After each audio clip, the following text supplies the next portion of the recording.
Hello everyone, welcome to my YouTube channel. तो आज हम इस वीडियो में पढ़ेंगे क्लास 10th का ज्योग्राफी का first chapter resources and development. तो जानेंगे इस चैप्टर के अंदर कितने तरीके के हमारे कैसे कैसे रिसोर्सेज होते हैं, रिसोर्सेज क्या होते हैं, ये सारी चीज़ें हम इस चैप्टर के अंदर हम पढ़ेंगे। तो बिना देरी किए हम चैप्टर को स्टार्ट करते हैं। फर्स्ट हमें पता होना चाहिए व्हाट इज़ रिसोर्सेज। रिसोर्सेज क्या होता है? तो हम जानते हैं everything in our environment which can be use to satisfy our need and technological accessible economically flexible and cultural acceptable is term as resources. इसमें ये कहा गया है कि एवरीथिंग जो भी हमारे एनवायरनमेंट में प्रेजेंट है, एवरीथिंग हमारे जो एनवायरनमेंट में जो भी सभी चीजें जो हमारे नीड्स को क्या करती है, सेटिस्फाइड करती है, मतलब हमारे नीड्स को फुलफिल करती है, वो सारी चीजें हम क्या किसके अंदर लेकर आते हैं, रिसोर्सेज के अंदर लेकर आते हैं। मतलब वो सारी चीजें जो हमारे एनवायरनमेंट में मौजूद है और वो हम यूज कर सकते हैं अपनी नीड्स को पूरा करने के लिए। हमारे टेक्नोलॉजिकली एक्सेसिबल होनी चाहिए और इकोनॉमिकली वो क्या होने चाहिए, फिजिलेबल होनी चाहिए, और उसके साथ साथ में वो कल्चरल सोसाइटी द्वारा, कल्चर द्वारा, हमारी संस्कृति के द्वारा एक्सेप्टेबल होनी चाहिए। वो सारी चीजें हमारी किसके अंदर आती है, उन सभी चीजों को हम क्या बोलते हैं, resources. Human being themselves are, तो ह्यूमन बींग हम जो इंसान है ह्यूमन, वो खुद क्या है, हम एक कंपोनेंट है किसके, रिसोर्सेज के। हम खुद क्या है, रिसोर्सेज है। अगला हमारा टॉपिक है क्लासिफिकेशन ऑफ रिसोर्सेज। हम रिसोर्सेज को कैसे कैसे क्लासिफाई करते हैं, कैसे कैसे उन्हें हम अलग अलग कैटेगरी में डिवाइड करते हैं। तो हम ये पढ़ने जो हम क्लासिफिकेशन पढ़ेंगे तो हम ये अलग अलग तरीकों से इनको क्लासिफाई करते हैं। जैसे कि on the basis of origin, origin के बेसिस पे हमारे जो रिसोर्सेज है दो टाइप्स के होते हैं, बायोटिक और abiotic.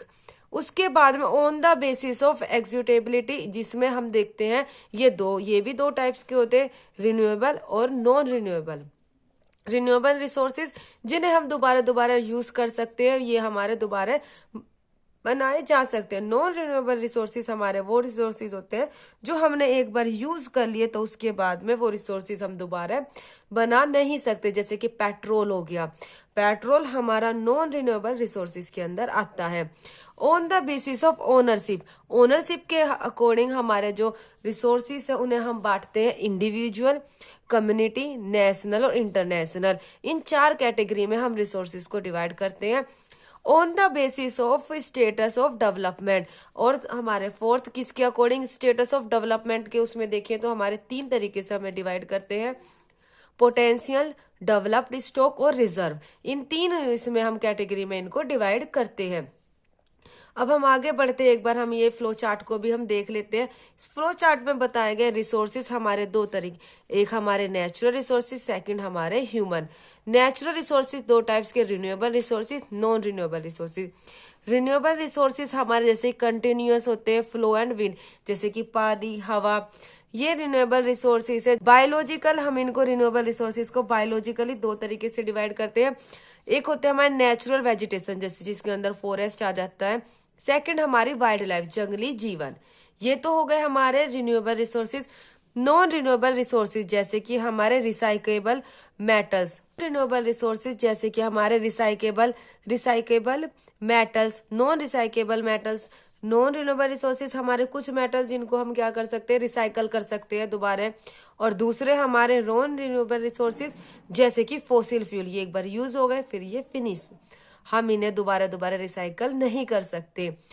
Human structure and institution, और दूसरा हमारा क्वांटिटी एंड क्वालिटी। तो इस तरीके से हमारे रिसोर्सेज इस तरीके से हमारे क्या होते हैं, डिवाइडेड होते हैं। अब हम आगे बढ़ते हैं चैप्टर के अंदर। अब हम आगे देखते हैं आगे क्या कहा गया है। अब हमें एक एक करके सारे टाइप्स को हम अच्छे तरीके से जानेंगे। ऑन द ओरिजिन के बेसिस पे हमारे बायोटिक और एबायोटिक थे। तो अब हम जानते हैं एबायोटिक और बायोटिक रिसोर्सेज के अंदर कौन कौन से आते हैं। बायोटिक रिसोर्सेज हमारे वो सारे रिसोर्सेज जो ऑब्टेन करते हैं बायोस्फीयर से और जिनकी क्या होती है, लाइफ होती है। ह्यूमन बीइंग, फ्लोरा, फ्लोरा का मतलब होता है प्लांट्स और फ्यूना का मतलब होता है एनिमल्स। तो फ्लोरा और फ्यूना इसके अंदर आ जाती है। मछलियां हो गई, लाइव स्टॉक, मतलब जिस भी चीज में तुम्हें क्या लाइफ, मतलब जो किसकी क्या जिसकी लाइफ होती है वो सारे हमारे किसके अंदर आते हैं, बायोटिक रिसोर्सेज के अंदर आते हैं। ये बायोटिक रिसोर्सेज ये कंपोज नॉन लिविंग थिंग्स के अंदर ये सारे हमारे होते हैं। बायोटिक रिसोर्सेज हमारे ये लिविंग थिंग्स हो गई, और ये हमारे ए नॉन बायोटिक रिसोर्सेज ये हमारे क्या आ जाते हैं, नॉन लिविंग थिंग्स, जैसे कि रॉक एंड मिनरल्स। ये सारे हमारे किसके अंदर आते हैं, ए बायोटिक रिसोर्सेज के अंदर आते हैं। अगला on the basis of accessibility, इसमें हमारे रिन्यूएबल और नॉन रिन्यूएबल रिसोर्सेज आते हैं हमारे, जैसे कि the resources which can B renewed, जिसे हम दोबारा से रिन्यूड कर सकते हैं, जिन्हें हम दोबारा से यूज कर सकते हैं, रिप्रोड्यूस कर सकते हैं फिजिकली, केमिकली या मैकेनिकली, किसी भी प्रोसेस के द्वारा, वो होते हैं हमारे रिन्यूएबल रिसोर्सेज। जैसे कि इन्हें हम फर्दर और डिवाइड करते हैं, जैसे कि solar, wind energy, water, forest, wild life, ये सारे हमारे किसके अंदर आते हैं, रिन्यूएबल रिसोर्सेज के अंदर आते हैं।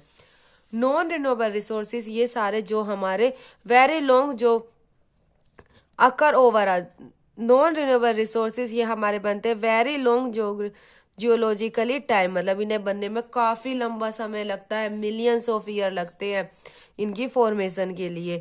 जैसे कि मेटल्स हो गए जिन्हें हम रिसाइकेबल तो हम कर, ये हमारे क्या होते हैं, रिसाइकेबल तो होते हैं, लेकिन हमें दोबारा दोबारा इन्हें हम प्रोड्यूस नहीं कर सकते। जैसे fossil fuel can not be recycled, और जैसे कि फॉसिल फ्यूल हो गए इन्हें हम रिसाइकल्ड नहीं कर सकते। कुछ हमारे नॉन रिन्यूएबल रिसोर्सेज के अंदर रिसाइकेबल मेटल्स होते हैं जिन्हें हम रिसाइकल कर सकते हैं, कुछ होते हैं हमारे जो हमारे नॉन रिसाइकेबल होते हैं, इन्हें हम रिसाइकल नहीं कर सकते। जैसे फॉसिल फ्यूल हो गए जिन्हें हम रिसाइकल नहीं कर सकते, एक बार ये बर्न आउट हो गए फिर ये हमारे रिसाइकल नहीं होते। ओनरशिप के अकॉर्डिंग हमारे individual, community, national and international. Individual resources इनके खुद प्राइवेटली ओन होते हैं, किसी इंडिविजुअल द्वारा या ग्रुप के द्वारा ये ओन होते हैं, ठीक है। इनके जो अधिकार होते हैं किस पे, किसी एक इंडिविजुअल का होता है। इनकी प्रॉपर्टी प्राइवेट प्रॉपर्टी, जैसे कि हमारा लैंड हो गया, जमीन हो गई, वाटर वेल हो गई, जैसे कि कुएं का पानी हो गया, जैसे ये सारी चीजें हमारे क्या हो गई, ओन हो गई, मतलब इंडिविजुअल द्वारा ओन हो गई है। ओनरशिप किसकी, इंडिविजुअल की है। कम्युनिटी ये हमारे जो एक्सेसिबल होती है, all member of the community, community के सारे मेंबर इसको क्या कर सकते हैं, एक्सेस कर सकते हैं। नेशनल रिसोर्सेज, नेशनल रिसोर्सेज हमारे होते हैं देश के, national, all member of the country उनको यूज कर सकते हैं, वो होते हैं हमारे नेशनल रिसोर्सेज। इंटरनेशनल रिसोर्सेज हमारे जिसके अंदर ये इंटरनेशनली इंस्टीट्यूशन द्वारा ऑर्गेनाइज, जैसे ओशियंस हो गए रिसोर्सेज, जिनको ये यूज किए जाते हैं इंटरनेशनली, ये हमारे क्या होते हैं, इस्तेमाल होते हैं। On the basis of status of development, status and development के बेसिस पे हमारे potential, development, stock and reverse. तो इसमें हमारे पोटेंशियल रिसोर्सेज हमारे वो रिसोर्सेज होते हैं जो हमारे found in the region but not have been utilize, ये रिसोर्सेज जो हमारे रीजन में मिलते हैं लेकिन अभी तक ये यूटिलाइज नहीं किए गए हैं। डेवलप्ड रिसोर्सेज हमारे वो रिसोर्सेज होते हैं जो quality and quantity has been determined for utilization, जिनकी क्वांटिटी और क्वालिटी क्या यूटिलाइजेशन में आ सकती है। Development of the resources depend on the technology and level of their facility. Material in the environment which have the potential to satisfy human need, material जो भी environment में मटीरियल मतलब जो भी एनवायरमेंट में मटीरियल है उसमें क्या होती है, पोटेंशियल है, वो ह्यूमन की नीड को सेटिस्फाई कर सकता है। But human being do not have the appropriate, लेकिन ह्यूमन बींग के पास अभी तक अप्रोप्रिएट टेक्नोलॉजी नहीं है उन्हें एक्सेस करने की, वो हमारे किसके अंदर आते हैं, स्टॉक के अंदर आते हैं। जैसे कि hydrogen can be use, hydrogen जो रिच सोर्स ऑफ एनर्जी है, लेकिन but we don't have advance technology कि हम उसको यूज कर सके। Reserve are the subset of the stock, ये हमारे स्टॉक का ही एक तरीके से सबसेट हम मान सकते हैं, विच कैन पुट